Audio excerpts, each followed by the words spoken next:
I'm here at the overseas call centre of a large insurance company. With me is customer service team leader Mr. Bolte. Mr. Bolte, how easy is it to provide great insurance service to your customers? Well, we're on another continent. You can never get through. We've no idea who you are, and we're only allowed to work from a script with the information on the screen in front of us. Frankly, you'd be better with High House. High House Insurance, your local experts. High House Insurance don't pay to be on comparison websites, so your premiums are better value. For a free, no-obligation quote, call Selsey 606 552. High House, local, reliable insurance. High Street, Selsey. And welcome once again to Selsey Internet Radio. My name's Keith Barnes, and my first guest in the studio this morning is Lynn Reeve. Now, Lynn's going to be reading What's On and letting us know what's happening in and around the village for the coming week. Or as we in the studio know it, the Free Tea and Biscuits Guide. Morning, Lynn. Lovely, isn't it? All over the place. Good morning, Keith. We're going to kick off this week with a game of basketball at 5 o'clock for ages 7 to 11 and ages 12 plus at 6 o'clock in the Academy Sports Hall. That's on Monday the 15th of June. So a nice game of basketball in the evenings. Selsey Striders meeting is also on Monday the 15th of June at Hillfield Car Park. 6:30pm for all those who run 3 miles, and Saturdays at 8:30 are suitable for everybody. Gosh, 3 miles and everybody on a Saturday, so people doing a marathon on a Saturday? Ooh. Running 3 miles, basketball. That would be enough. Where are you getting all this from? It'd be enough for me. The 3 miles would do. I wouldn't want to do it again on a Saturday. Riding a bike 3 miles would be difficult enough. Yeah. Let alone running it. On Tuesday the 16th of June, the Carers Popular Coffee Morning takes place at 109 High Street from 10:30am. Everybody's welcome, and there's always biscuits and cake to brighten up the day and go with the coffee. There we go, number one. There we go. So take notice of that one. That's at 10:30.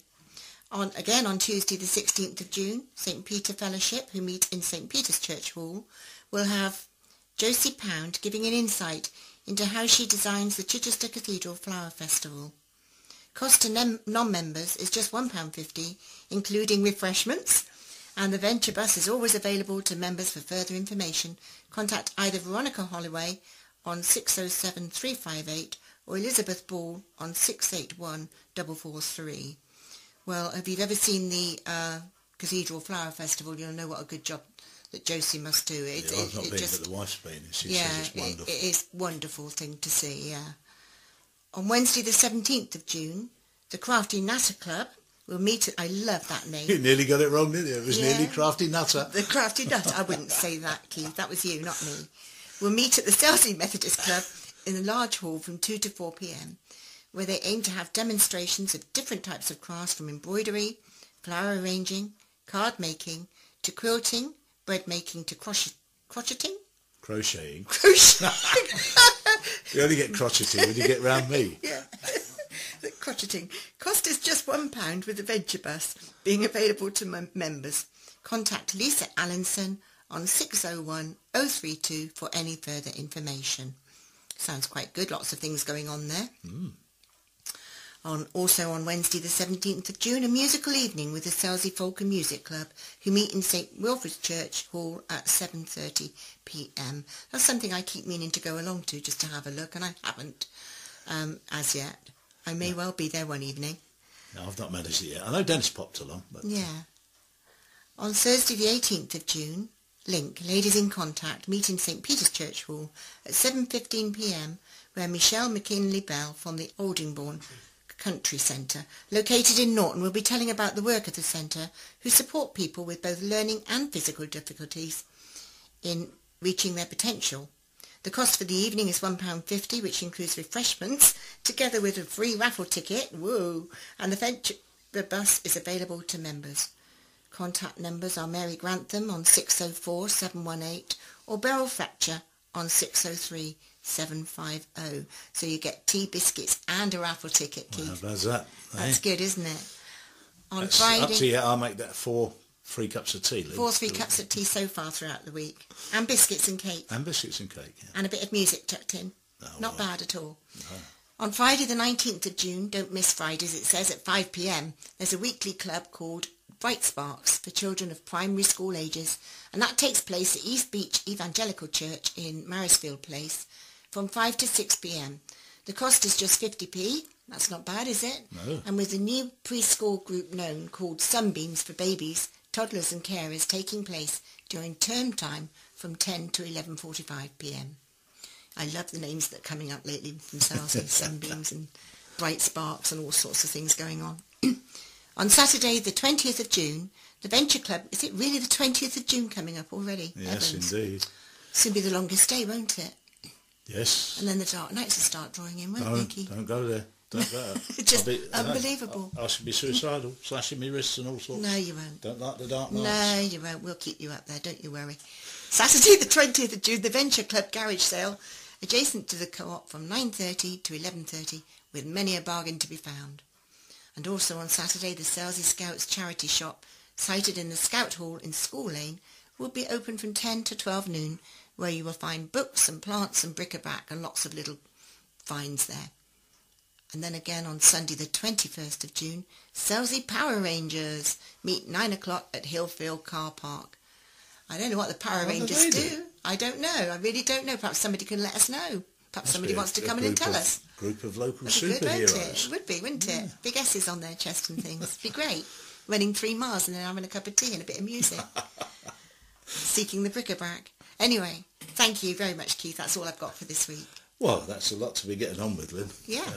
Awful lot of tea. Yeah, it's good. Well, I look forward to seeing you again next week. I'm Yeah. sure we will. Yeah, you take care. Thanks now, Lynn. Bye-bye. Bye-bye. We can always rely on Lynn to find us loads to do. My next guest in the studio this morning is Kevin Noble from the University of the Third Age, or the U3A as it's known. Now, Kevin's going to give us a rundown of what this is all about. So over to you, Kevin. Yeah, so the U3A, well, the full name is, as you say, the University of the Third Age, but we try not to use the word university because it puts people off. It's a bit daunting. When the U3A, University of the Third Age, first started back in the 70s, it was a French equivalent to the Open University, and it was much more educational. But when the U3A came back to England in 1981, it's much more of a self-help group. It's lots of different groups and all sorts of things go on. So, there's now 959 U3As throughout the UK, so it's a very big thing. And it's aimed for, so the Third Age, let's explain the Third Age. When originally, again, Third Age was people coming into retirement, looking for things to do, and the University of Third Age was set up for them. But as we've developed, it's more now for people that are semi-retired or coming into their retirement, and there is no lower age limit, really. As long as you're semi-retired, you can join the U3A. Oh, I could get in there now then. Just about. Yeah. And there's 3 key elements to the U3A, really. The first one is that every month we have a monthly meeting at the Selsey Centre, and that's the 4th Friday of the month, and it goes on from 2 o'clock. And what we have there is it's a cup of tea and biscuits, and then there's always an interesting speaker. There's a raffle, there's an interesting quiz, which I don't run, and there's all sorts of best chance to meet people, tell you what groups are going on. So that's there are some people that join the U3A just for the monthly meeting and the speakers. All right. The second element is the key part, really. That's the groups. What we do, we've got dozens of groups in all sorts of things. And because we are the Third Age, people retired, who've got lifetime experience and knowledge, all sorts of things they've accumulated in their life. And they just want to share their knowledge, really. So as soon as somebody thinks, I could lead a group on a particular subject, we set the group up. And we're up to about 30 groups. But current groups, we've got... Antiques and Collectibles, they meet once a month and they talk about antiques. They go to Ardingly and they go to auctions and all sorts of stuff. So that's a great group. The Book Club, Christine Locke runs that, and that's they just read a book they get from the library and they just discuss the book. It's a book club, which is quite interesting. There's quite a few card games. I do cribbage once a month. We do Mahjong, which is the Chinese game, and that's run once a month. We also do Scrabble and Canasta. That's a very successful group. About 30, 40 people go to that now. It's really built up. In fact, we're getting too big for some of our venues now. That's the thing. But the basic ethos of the U3A is that we'll always open a new group. Our principle is that there's a line from The Sound of Music. When God shuts a door, he opens a window. And that's our principle. We'll always start something new. So we'll never exclude people. They always include people. Yeah. So, for example, one of our most successful groups, which it would be, is our Sunday lunch group, where a lot of people go out on a Sunday and have a roast dinner. So the new group we're starting now is an international, round-the-world cuisine group. And we're starting off this month. We're going to Dilavante in the High Street. Oh, I thought you were going to say we're off to Jamaica. Well, and we'll try out some... Well, we're going round the world, but in Sussex. Oh, right, okay. Yeah, the world's Sussex. So some of the other groups we've got very, very popular, especially for older people, is the computer group. There's lots of people want to learn about computing, want to learn how to use an iPad, how to use a tablet.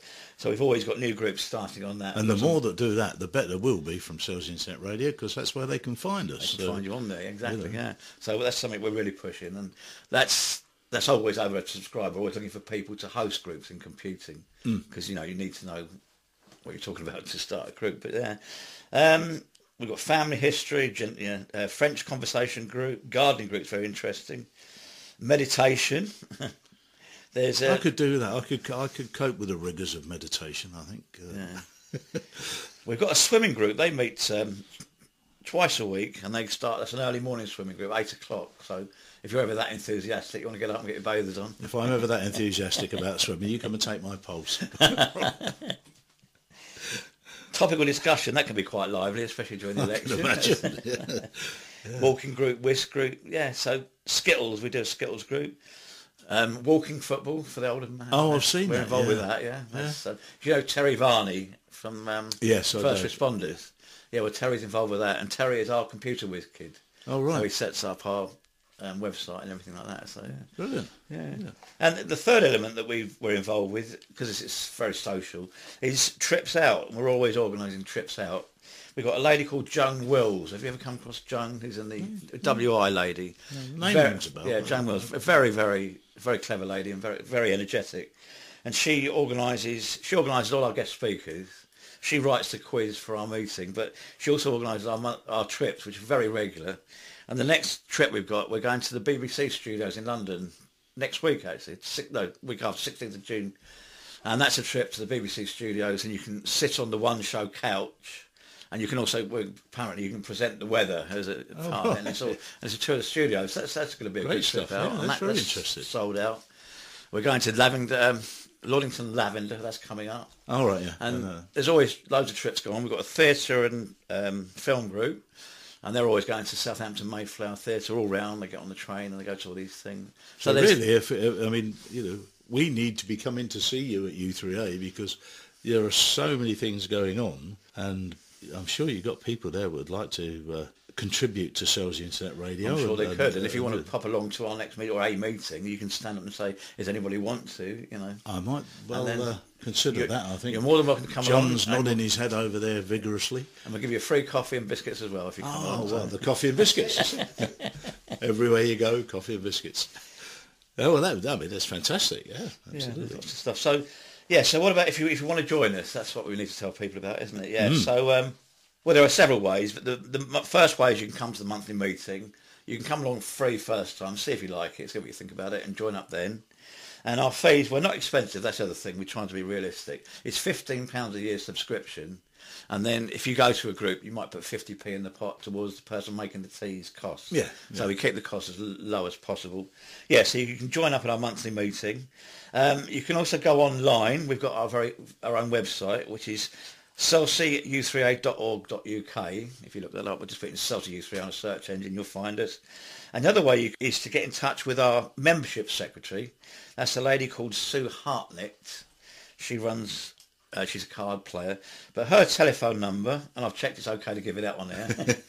Her telephone number is 07710 658 331. So it's Sue Hartnett. Speak to her and she'll give you all the details. I say £15 a year. How many members have you got? We're about 160 odd at the moment. Oh, really? We've only been going. We started in October 2012, and the founding fathers were Mike Nichols. I'm sure you know Mike Nichols. Know Mike, yes. And another lady called Sue Trotman, and they went walking one day and they started talking about U3A and how popular it is. They put a notice up. There was a meeting at the town hall, and it sort of grown from there. And now it's a really big thing in Selsey. I always see, loads of cars outside the Selsey Centre, and that whenever there seems to be anything U3A on. We've got a big banner we put up at the front, yeah. which is very good for publicity. We've also got a very nice logo now, blue and yellow Selsey U3A with a seal on it, so it's very distinctive. So. Yeah. And we're always involved with. We're going to be involved with the in August with the Lifeboat Week, and we've got all sorts of stuff going on there. So, yeah, there's lots going on, lots of planning, and there's always more. We're always welcome for more input. So, yeah. Well, it's a fantastic idea, because you've got people, as you say, that have got a wealth of knowledge and experience who are going to share it with everybody else, anybody that's interested, and everybody can benefit from that, can't they? Because you don't have to do it, so you're doing it by choice, and somebody can give you some information that you may not know, with regards to computing especially. I mean, yeah.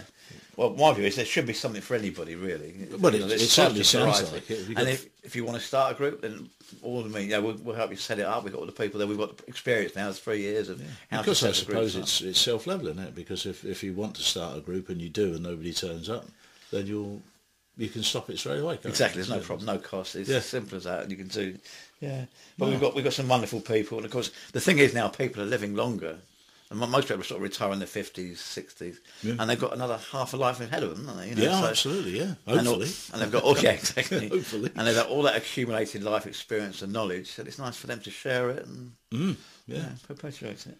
Well, that's brilliant. That's absolutely brilliant, and it certainly opened my eyes to it. As I say, I like a good many people, I imagine, have seen U3A banded about all around the village and not really taking a great deal of notice of what it might be. And as you say, the word university springs to mind and frightens people away. Absolutely. So we steer away from that. And it's anything but a university. Although there are certain things that can be academic. If you want it, it's exactly what you want it to be. That's what it is. It's for the people of Selsey and run by people of Selsey. So it's brilliant stuff. And that's our Bible, which you will see around in the libraries, doctor surgeries, Selsey U3A book. It's got all information in there. Yeah, I was going to ask you about the book, actually, because I see you keep referring to it. And it's very professionally put together. It is, yeah. That's Mr. Varney again, who was responsible for this. And we do get subsidies. Nice. We get local people help us out. Neil from High House Insurance. And I know Neil well. We all know Neil. Yeah, I'm sure you do. Yeah, Neil will help most people, I think. But, he's very supportive of us. And, Well, thanks for that, Kevin. Thanks for coming in and filling us in on U3A, and we look forward to catching up with you again in the not-too-distant future and find out how we're doing. Yeah, brilliant. Nice to meet you. Thank you. Bye-bye now. Bye. We move on now with a story from a remarkable lady, a lady called Annie Samson, and Annie's going to be talking to Lynn about her battle and the final triumph over breast cancer. In the studio with me today, I've got Annie Samson. Annie is a long-time survivor of breast cancer, and I thought it would be nice to do a series of recordings with different people that have survived and come through and been victorious of difficult situations. And we're starting today with cancer. Cancer is devastating, and to watch somebody close to you fade away is heart-wrenching. I've lost 2 siblings already to cancer, so the practicalities and reality of living with it day to day are far from easy for the patient, but it's also difficult for the carers and the family of the person that has it. You don't know the right things to say always, and if it's your first time in the situation, you don't know how you're supposed to act. And so you play a balancing game of trying to keep things light and positive, even on the dark, dark days of chemo and drugs. The questions you want to ask don't always get answered, until the patient themselves reach the stage where hope is not an option and acceptance is all they have left. Annie survived cancer, and I want her to impart some of how she felt, how it was for her in those days. And we're going to be quite candid about this. Annie has told me already that she's going to tell the truth, the whole truth, and she's not going to hold anything back, and that's just wonderful. Hello, Annie. Hello, Lynn. Annie, how did you find the cancer in the beginning? A small lump. I read brochures. Being a woman of the times, let's put it that way, I read brochures about how to detect cancer within your own body, and I used to lie on the bed and rub my hands around my breasts to look for small lumps. I found that not to be very successful because women are naturally lumpy in their breasts. But what I found easy was to go into the shower and use soapy hands. Right. Soapy hands were easier to go over the skin and detect lumps, and that's how I found a small lump in my breast. Yes. And did you have any other symptoms at that time? No, I wasn't ill. I never felt ill. I never had any sickness or anything at all. And I still left it for a month before I went to the doctors because I wasn't sure of what I'd found. Did you not want to believe that it could be anything serious, or were No. you scared of going to the doctor? I wasn't scared of going to the doctor. I was not accepting that it could be anything serious. Okay. You tend to draw a blind over your mind if there's something that could be scary. And that's what I was doing until eventually I did go. And what happened after you'd seen the doctor? He sent me straight to the hospital. The hospital did various tests. They did similar to an amniothesis test, where they put a needle in and draw fluid out.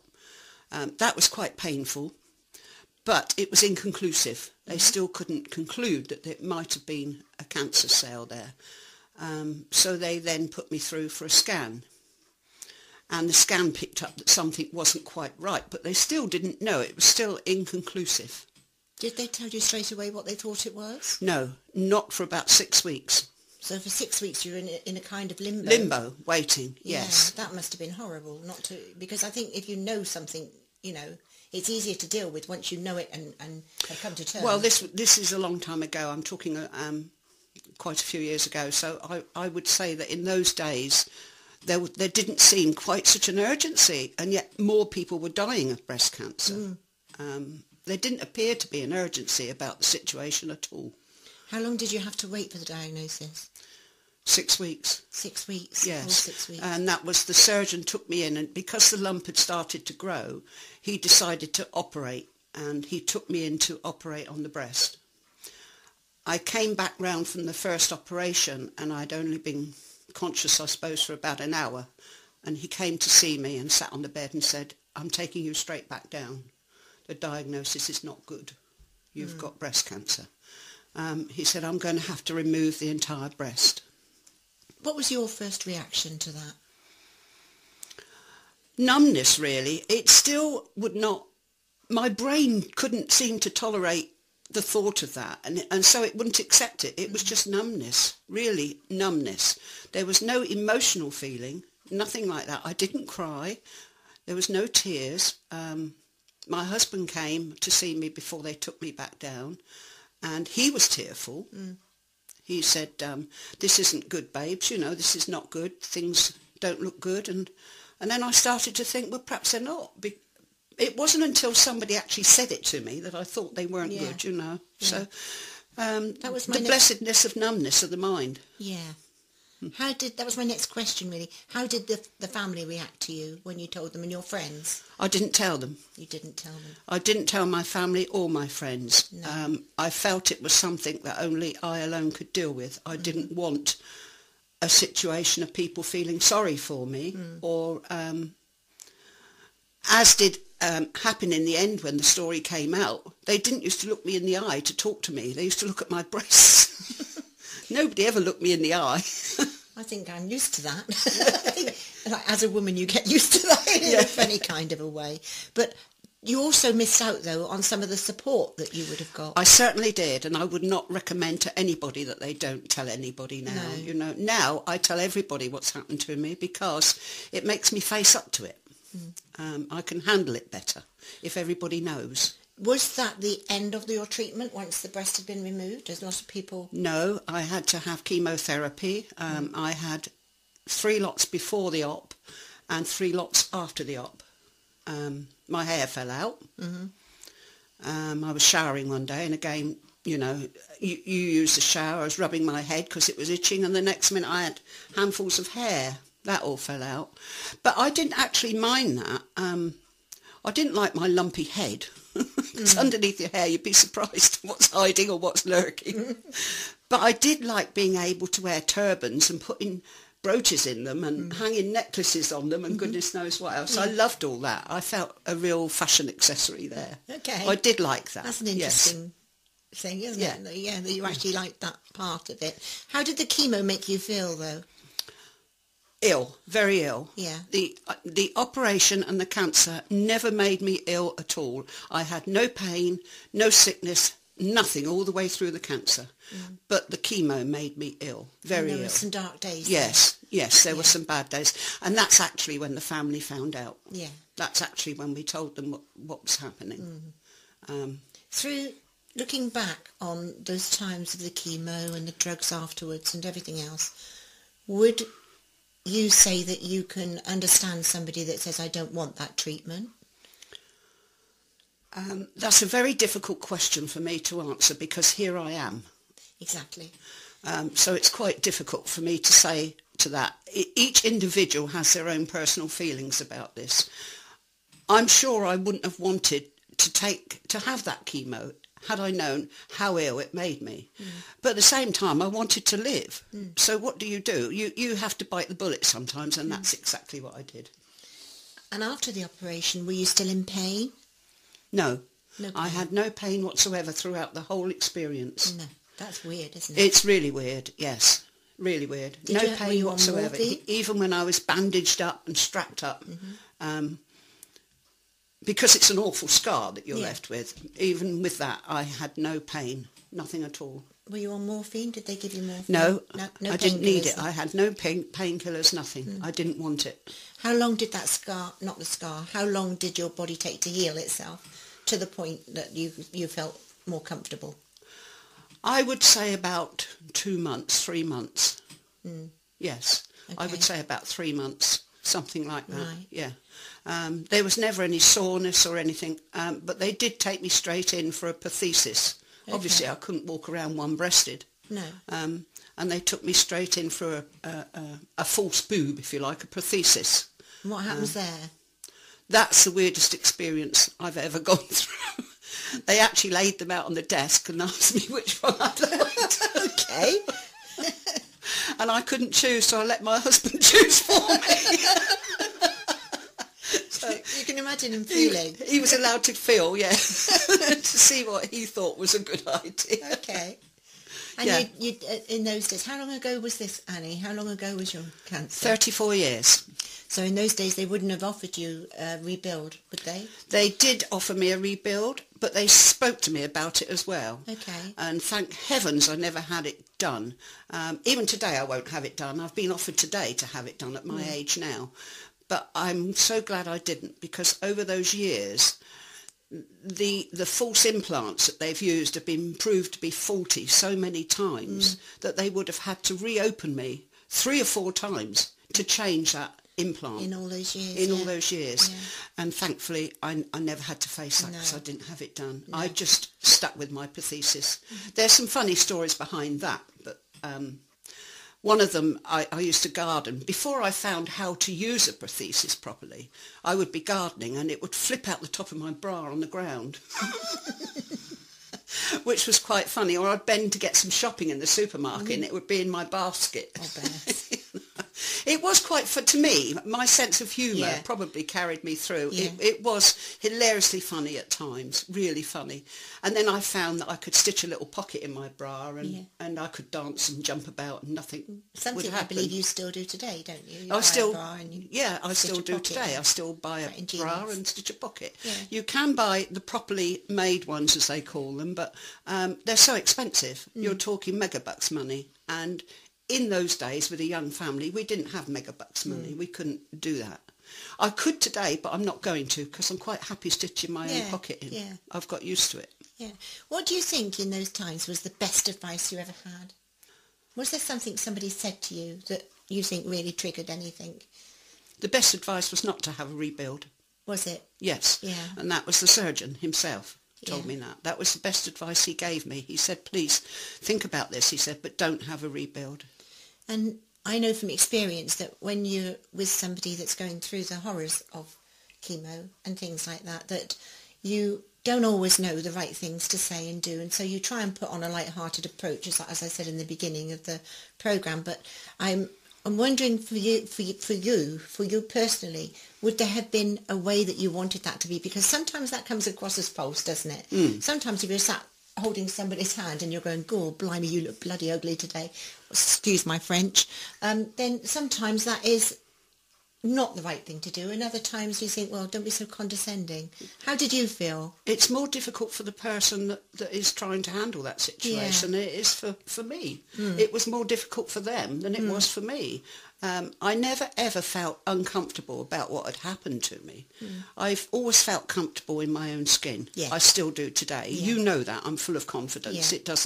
Nothing deters me at all. And I hate falseness in people anyway. I'm a quick detector of that. I can't stand falseness in people. I like honesty and straightforward talking. That's the way I am, and that's what I expect back. Yes. But that's what's carried me through. Yeah. That was my next question. My next question would have been, to what do you attribute your longevity of life after cancer? Humour. Humour keeps you going. I do find I have a pretty cavalier attitude now to life. In fact, I fly my flag in the face of the devil, if you like, many times. I still drink too much.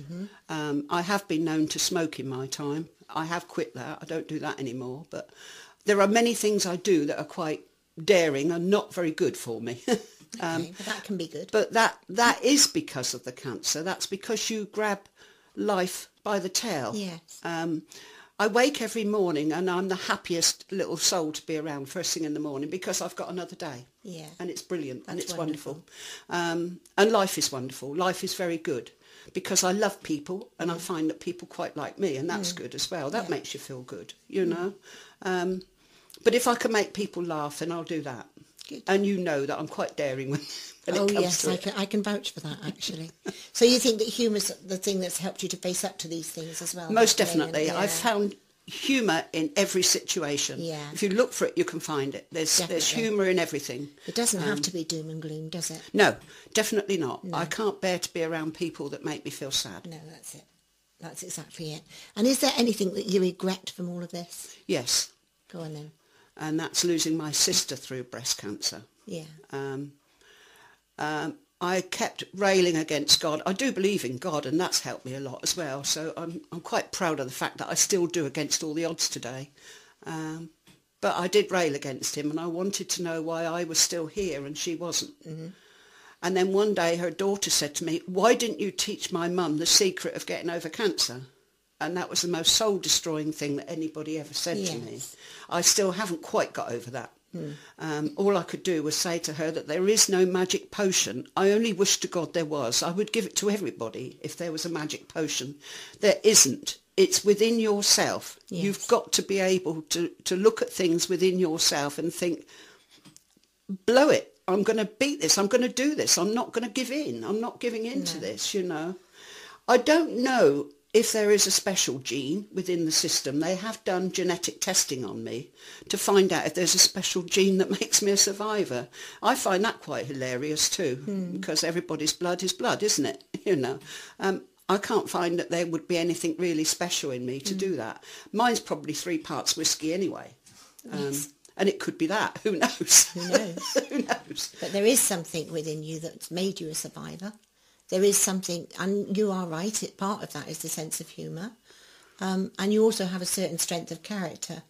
I don't want, though, to put the impression over, there was a guy that died of cancer a couple of years ago, and he was as big and large as life as you could ever imagine, wasn't he? You know who I'm talking about. Big and large as life, and he was not a negative person. So sometimes the positivity is not enough and clinical things get in the way.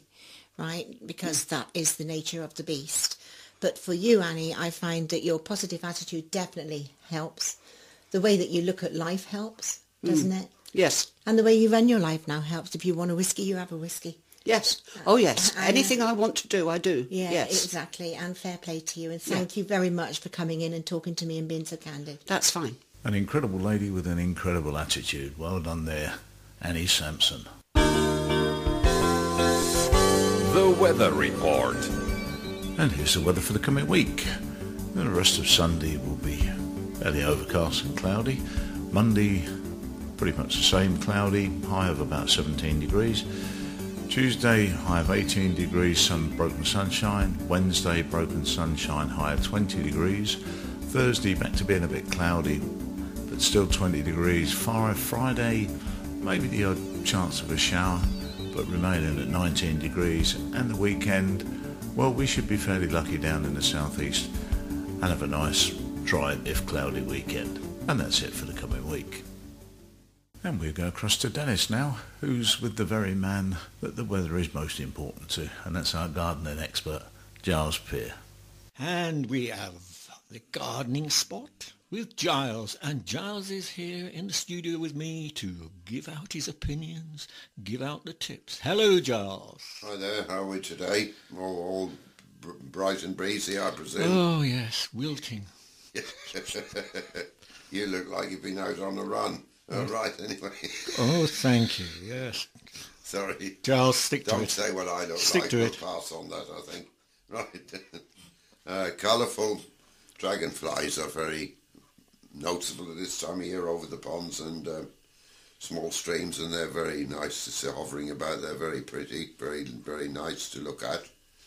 And also the interesting little fact about them is they've got legs, but they can't fly.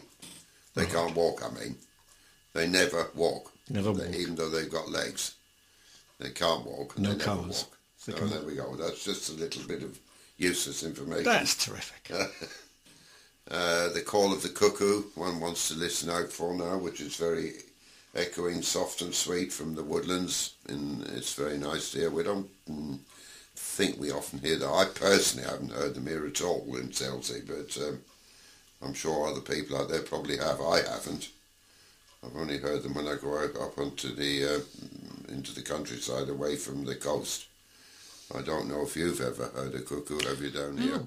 No. I don't think so. I'd be very surprised. I mean, I'm sure someone will probably come back and say they have, but I hope they can. It's not really the sort of area that they like tall trees and woodlands. We're not really bounding here. The hedgerows, roses are very apparent now, as is honeysuckle. The roses especially are, the wild ones are lovely in colour, varying from white to red, purple to red, and the scent is in the passing breeze is very, very attractive and very nice too. Very nice indeed. Also, one can look out for the house martins, swallows, and swifts now at this time. They're all skimming over the lakes and streams, getting insects for their young. Right, enough of the outside, into the garden now. Yes. It's a good time. We can now plant outdoor cucumbers, marrows, melons, pumpkins, aubergines, courgettes. They can all be planted out now. Water them well in when you keep them well watered when you plant them. Also, another little job that could be done now, which is prune shrubs that have finished flowering, spring flowering shrubs that have finished, prune them a bit back, and that in turn will encourage later, possibly even some late flowers, but certainly it'll help to produce new growth, fresh growth to come up. So that's quite important. Plant dahlias. I'm a dahlia fan. They're nice and they flower quite late into the year. Plant them now. Put some stakes because they grow quite a bit, a lot of them, and they can snap very easily. And then water them well in and put some soot around to prevent slugs going on them because they love dahlias. Where do we get soot? Where do we get soot? Well, yeah, I don't know. You'll have to look in the phone directory and see who's. There are some chimney sweeps, I believe, still around. Have you got a chimney at your place? No, but there are some people must do because there are chimney sweeps around. Right. So that is my answer. Right, listeners. Find a chimney sweep. Find a chimney sweep. Yeah. Ask for soot. Otherwise, the other thing you can try is putting some sharp gravel around, but that's not necessarily always suitable for where you're doing it, but sharp gravel will help a lot. I mean, the other thing I talked about the other day was beer.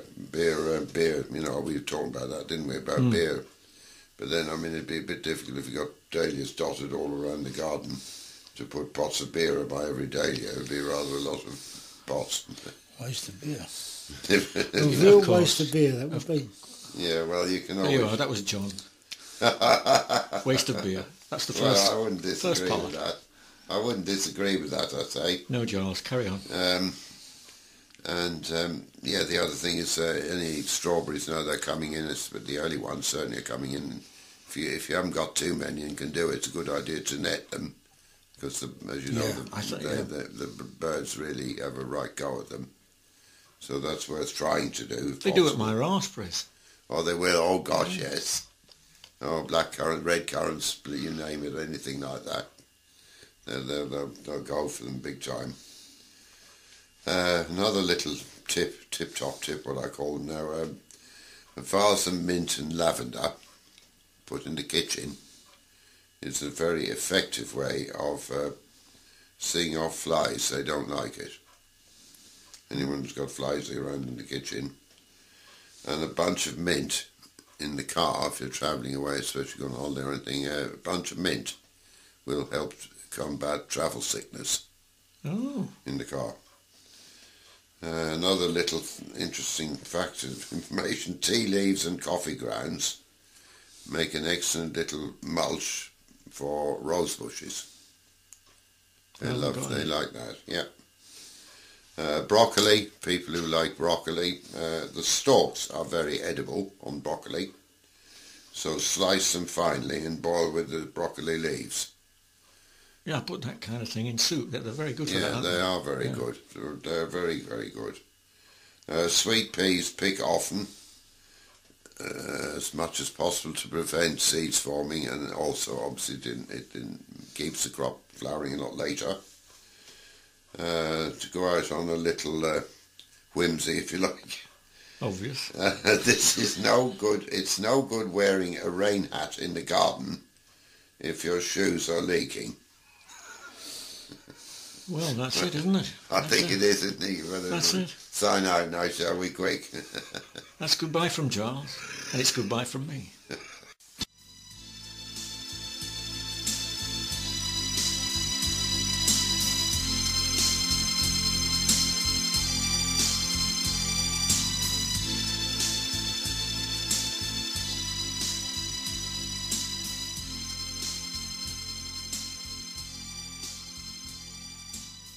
Welcome to Video Watch, and I am Dennis Cowan, your host, and we shall be looking at videos recent, videos old, and we shall be also looking at the top 20 as given by Steve from Reflex DVD at 79 The High Street, Selsey, and then we go over towards the end of the street to see Andy at the Selsey off-license videos, and he has given me a film called Columbiana to review. So there you are, that's what we shall have on today's program.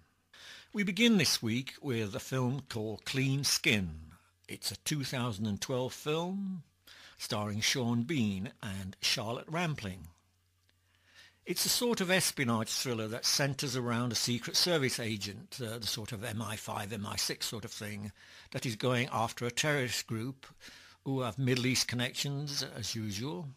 And Bean plays himself, really, having done this kind of role a few times now. The deeper he gets, the more confused he becomes about his own people and the threat they pose to him. Is he being used and betrayed? Well, get this one out or find it wherever you can. It's a 15 rating. We then move on to Imaginary Playmate 2007, starring Dina Meyer in a less horror type of ghost story. Something that the kids can see because it's a 12 certificate on this one, and things start to go weird when her stepdaughter spends more time with an imagined friend called Candace. Molly, the mother, becomes more detached as trouble secrets are shared with her stepdaughter Suzanne. Discovering that a young girl resided in the house 90 years ago, and that Candace might be the sinister ghost seeking revenge for a tragic past. It's not a bad film, really, as those of 12, as I've already said, can see this, because it's not loaded with huge frights, gore and violence. It is a kind of a very calm ghost story, more with little strange things happening, but fairly decent. And then we go on to Unleashed 2012. This is, unfortunately, on the box, it says Malcolm McDowell. And one is instantly led to the fact that he might be the lead in it. Well, he's not. He just narrates the opening bit.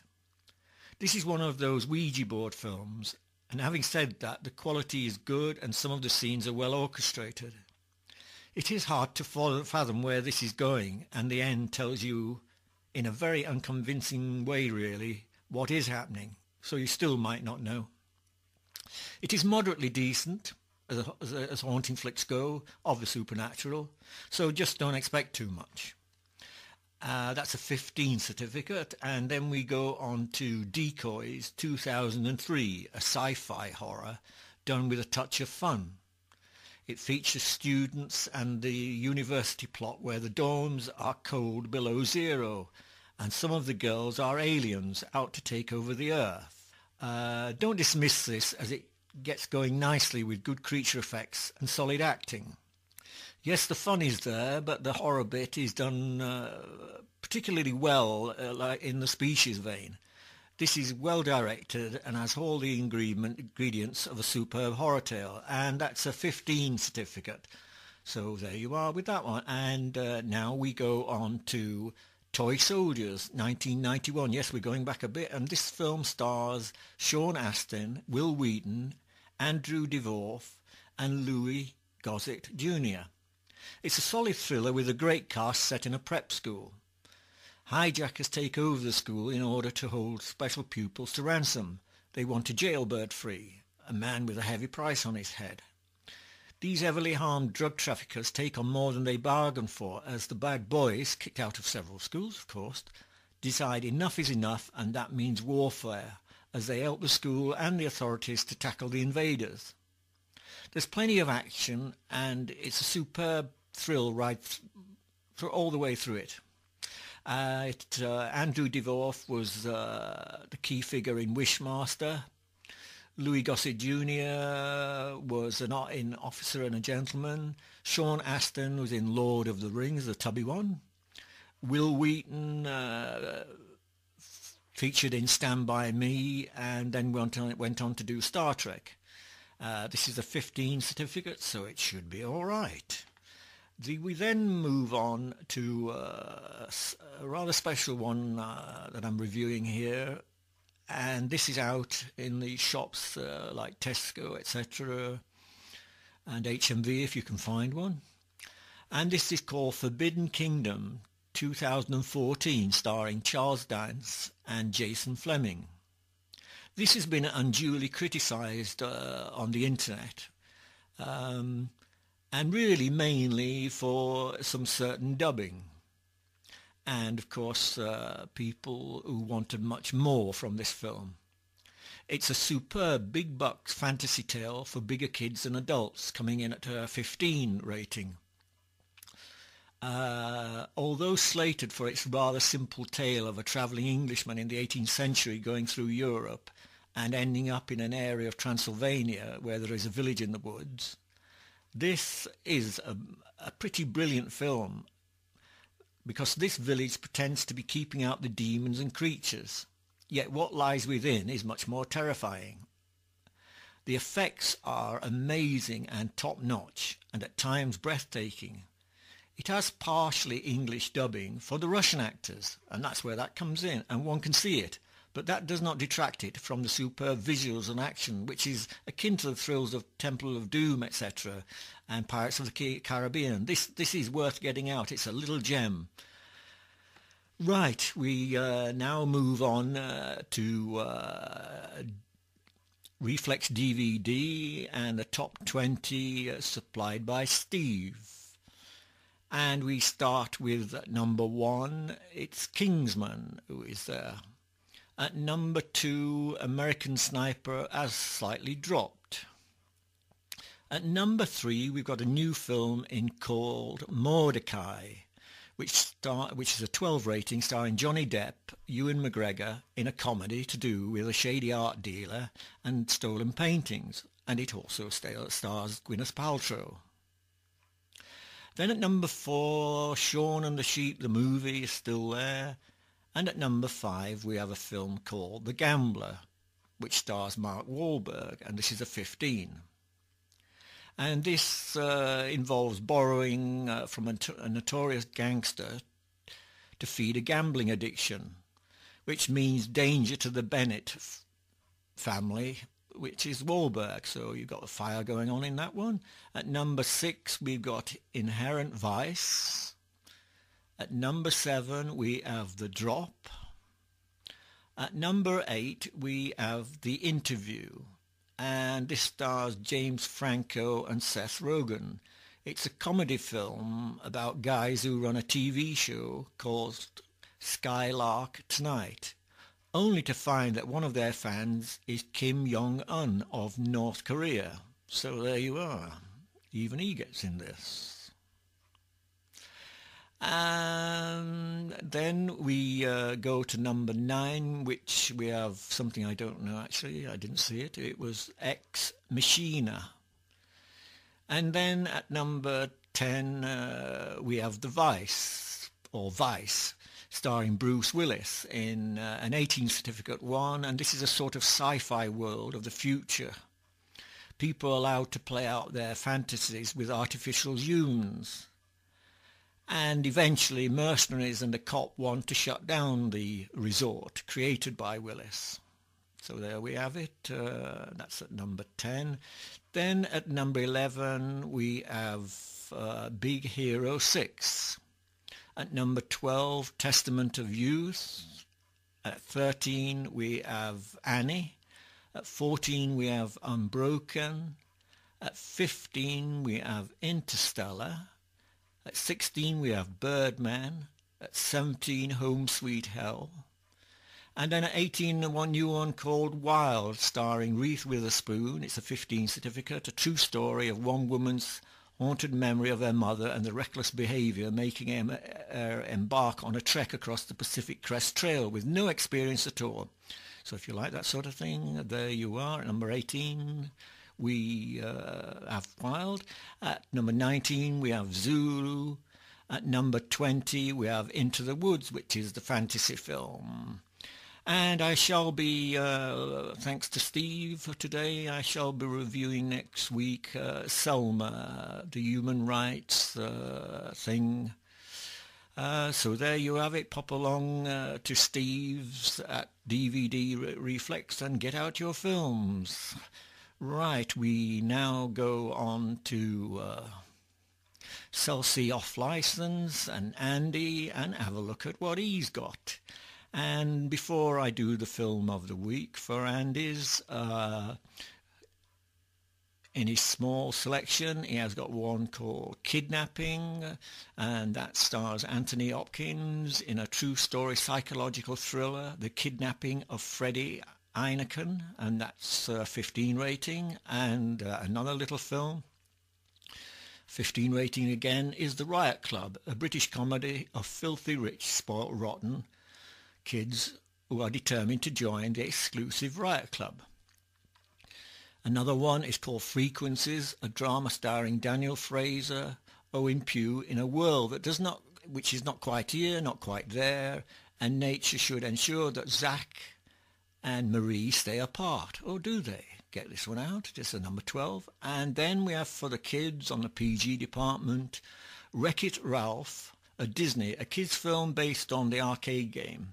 Ralph has played the bad guy in the popular video game. Now he goes on to explore exciting new worlds to tackle the evil. So there you are, these evil guys who threaten world peace. At Selsey Off License, I took in the film to review, which is Columbiana, 2011, starring Zoe Saldana, formerly of Avatar and Star Trek. It's a 15 rating. A 9-year-old escapes after seeing the murder of her parents, taking refuge in the US Her uncle is a gangster and this begins her work as a professional contract killer. 15 years of training goes and she now has the skills to get those who massacred her parents. Catalea must forget all the family ties as she hunts down her prey. The story is one of revenge, and the set action pieces help this film to hold back on the finale. And with a bottle of wine, beer or crisps, it should prove to be a decent night's entertainment if you like thrillers. So there you have it. Go down to the Selsey off-licence where the wine is wonderfully good and the beer is breaking out. See you again next week for another program of Video Watch. Bye-bye.